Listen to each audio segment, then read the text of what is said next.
Le pido a don David que por favor nos grabe para ahora sí saludar al compañero Molay Más Ontiveros, historiador, para hablar. Hay mucho que tenemos que reflexionar, hay que ver esta situación que nos propone Molay en perspectiva amplia. Hay que hablar de Maduro, de la doctora Claudia Sheinbaum, de Trump y la necesaria integración latinoamericana. Querido Molay, te abrazo, te saludo, ¿cómo estás? Hola, buenos días, ¿qué tal? Un placer saludarles en inicio de semana acá a los camaradas, las camaradas de Sin Censura y a toda la banda que sigue esta trinchera de comunicación. ¿Cómo estás, mi querido Toño?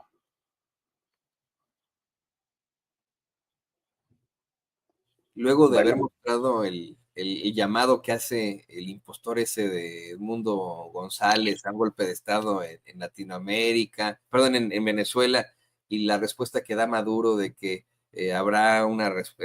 pues vamos, podrían contestar con situaciones fuertes, con la integración precisamente de varios países, deja mucho la reflexión, amigo, y con eso me despierto, con eso con eso, pues me siento hoy listo para reflexionar, querido Molay.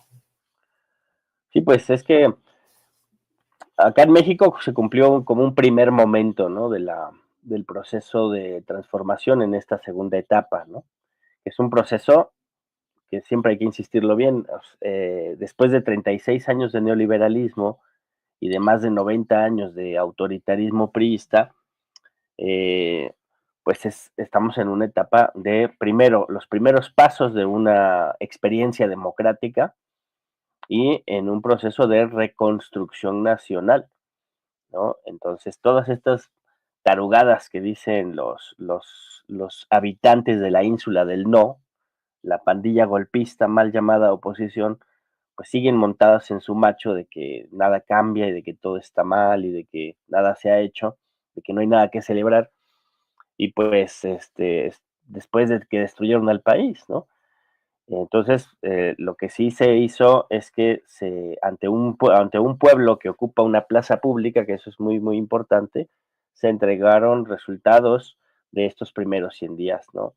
Después de 6 años de una primera etapa, estos primeros 6 días de una segunda etapa de este proceso de inicios de una experiencia democrática, la reconstrucción nacional y la construcción de una soberanía y una autonomía que son como una segunda o una tercera independencia nacional, ¿no?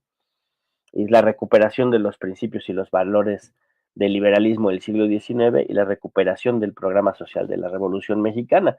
Frente a eso estamos en nuestro país, pero tenemos en América Latina los focos de la resistencia antifascista y antiimperialista, que eso es muy importante en el caso venezolano, ¿no? En Venezuela, el ascenso de Maduro, ¿no? Y la toma de protesta de Nicolás Maduro es fundamental, es una victoria también de los pueblos y también nos muestra de cuerpo entero a estos habitantes de la ínsula del no, a estos golpistas, porque justo en el marco del ascenso del gobierno de Nicolás Maduro, una de las características principales de las que fuimos testigos fue toda esta campaña de mentiras que se empujó, ¿no? Desde la matriz de comunicación que intentó hacer el golpe mediático, ¿no? Con todo esto, primero intentando montar un atentado utilizando un francotirador, ¿no? En contra de María Corina Machado, ¿no? Intentando generar la percepción de que había un ambiente enrarecido, de que había un ambiente tenso en el marco de la toma de protesta de Nicolás Maduro. Y como el gobierno logró desactivar esto, ¿no? Había un canal de televisión venezolano intentó iniciar este montaje diciendo aquí, en el meeting de María Corina Machado, meeting que además estaba a unas cuadras de un meeting chavista y no hubo ningún problema, ninguna confrontación, ninguna agresión.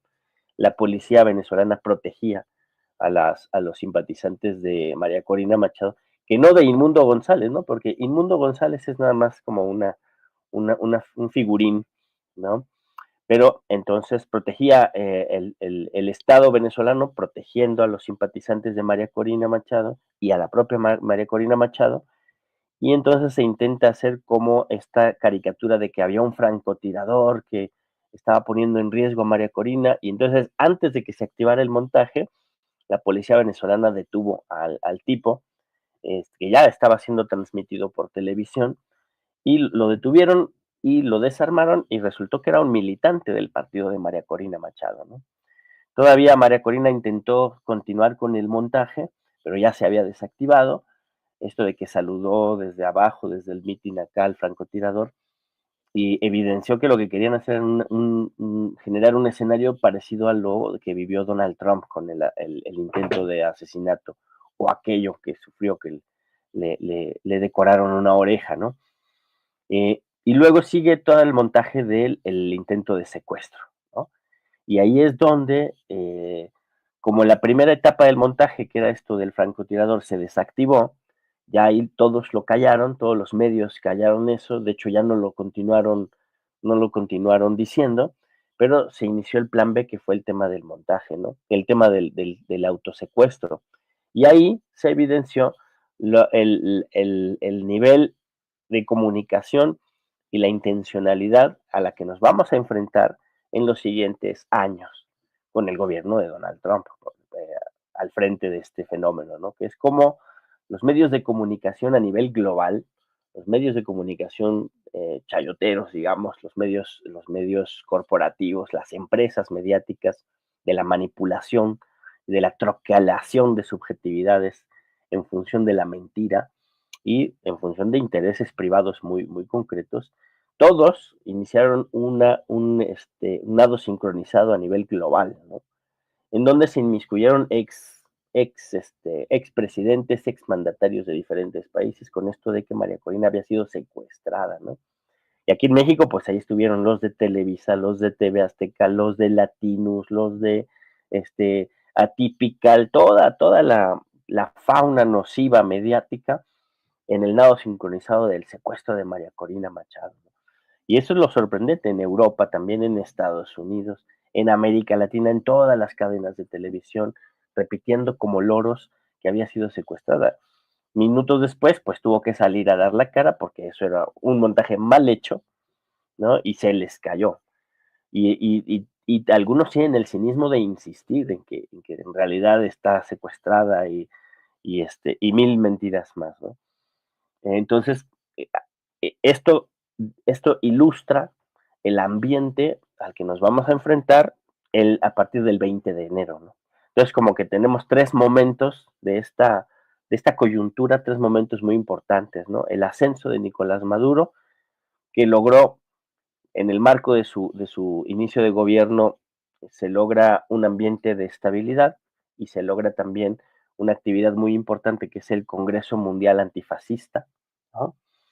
eh, donde se inician trabajos con diferentes personalidades, diferentes movimientos sociales, para desarrollar un movimiento internacionalista de resistencia y de lucha y de propuestas frente al fascismo, frente al imperialismo y frente a la voracidad del capitalismo, ¿no?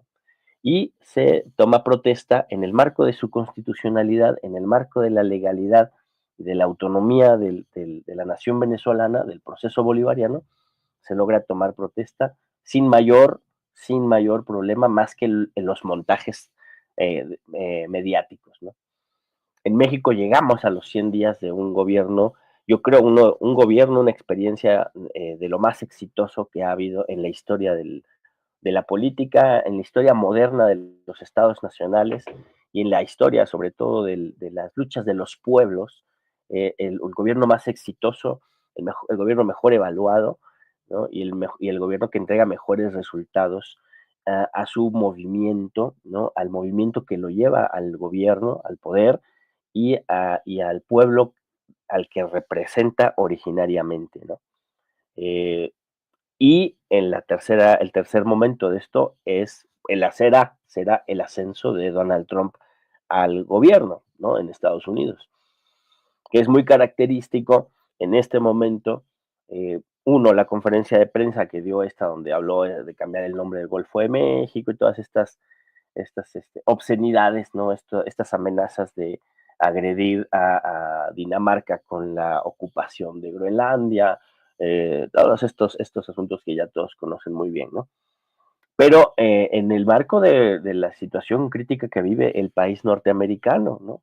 O sea, todos somos testigos de este fenómeno de los incendios en Los Ángeles, ¿no?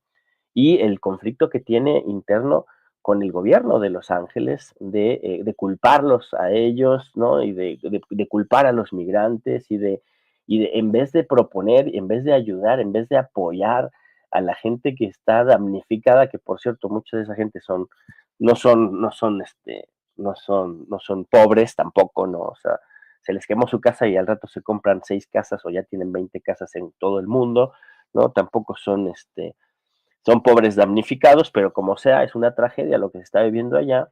Son ciudadanos norteamericanos los que están sufriendo esta tragedia y Trump, que todavía no gobierna, pero que ya es una figura pública importante, en lugar de colaborar, en lugar de ayudar, está enrareciendo el ambiente, criticando y peleándose con el gobierno de California, ¿no? De Los Ángeles, más bien. Y es muy interesante porque eh, el gobierno de Trump iniciará una etapa, y esto quiero señalarlo mucho, que choca directamente con los procesos de transición democrática y de construcción de igualdad que representan los procesos como el de Venezuela y como el de México, con proporciones muy guardadas. No quiero decir que sean procesos similares, ¿no? Son procesos muy diferentes, el venezolano y el mexicano, pero son procesos que defienden la soberanía nacional, que tienen programas de redistribución de la riqueza, que reconocen el humanismo como la bandera de lucha principal frente al fascismo, ¿no? Y el gobierno de Donald Trump, ¿qué será? ¿No? Entonces, ahorita ya podemos, por la forma en la que se ha comportado, por la composición de su gabinete, por la importancia que tiene en este momento ya personalidades como Elon Musk, ¿no? Haciendo política ya desde Twitter, promoviendo a los nazis y a los fascistas en Europa para que sean votados, para que sean elegidos, por ejemplo, en el caso de Alemania, ¿no? Entonces estamos entrando en una etapa en donde la derecha más recalcitrante, que en su momento fue marginal, ¿no? Una derecha que se autoproclama como esto de la ilustración obscura, ¿no? Esta derecha, ese este tecnofascismo, este tecnoautoritarismo de Silicon Valley, ¿no? Que en los últimos 10 años había estado promoviéndose y tratando de ganar el debate dentro de la misma derecha, pues ahora la vamos a ver convertida en gobierno, ¿no? Entonces vamos a estar frente a un tecnofascismo totalmente aceleracionista. ¿Qué quiere decir aceleracionistas? Pues son estas escuelas filosóficas y económicas que proponen agudizar las contradicciones del propio sistema capitalista, contradicciones que generan crisis social y crisis ecológica para que reviente, digamos, la civilización occidental y reviente lo que ellos llaman el marxismo cultural, ¿no? ¿Y qué es eso? Pues son todas las reivindicaciones y todas los logros y todos los avances que la humanidad ha tenido que han mejorado la vida de las mayorías, ¿no? Es decir, avances democráticos, derechos civiles, libertades democráticas, políticas redistributivas, la responsabilidad del Estado frente a los derechos de los pueblos, todo eso para ellos es el marxismo cultural, incluso los derechos humanos, ¿no? La agenda de los derechos humanos para este grupo, para esta visión del mundo, por eso llaman ilustración obscura, porque plantean que todos los alcances civilizatorios que se tienen hasta ahora son parte del marxismo cultural, ¿no? Son parte de la aberración del mundo, que los negros, que las mujeres, que los pueblos indígenas tengan derechos y se sientan seres humanos, para ellos es el triunfo del marxismo y del comunismo, ¿no? Y lo tienen que echar para atrás, lo tienen que revertir y lo revierten, plantean revertirlo, haciendo reventar por los aires a la civilización misma y regresando a una especie de feudalismo capitalista global en donde la dominación la ejerza mediante los medios electrónicos de comunicación y mediante la coerción y el militarismo, un pequeño grupo de tecnócratas tecnológicos, ¿no? encabezados, claro, por Elon Musk, ¿no? O por las pandillas derechistas de Silicon Valley, ¿no? Y esto que suena distópico y alucinante está caminando en Estados Unidos, ¿no? Y se tienen, ¿qué es lo único que se le puede oponer a este avance reaccionario y fascista que va a gobernar el país más poderoso y peligroso de la Tierra? Pues lo que pasó en Venezuela y lo que pasó en México, ¿no? Es una pena que haya liderazgos que se echen para atrás de manera tan cobarde como es el de Lula da Silva, como es el de Gustavo Petro. Yo creo que en el caso de Lula da Silva es un cálculo político que tiene que ver con sus relaciones con el imperio y con grupos empresariales, tiene que ver con la fragilidad de su gobierno.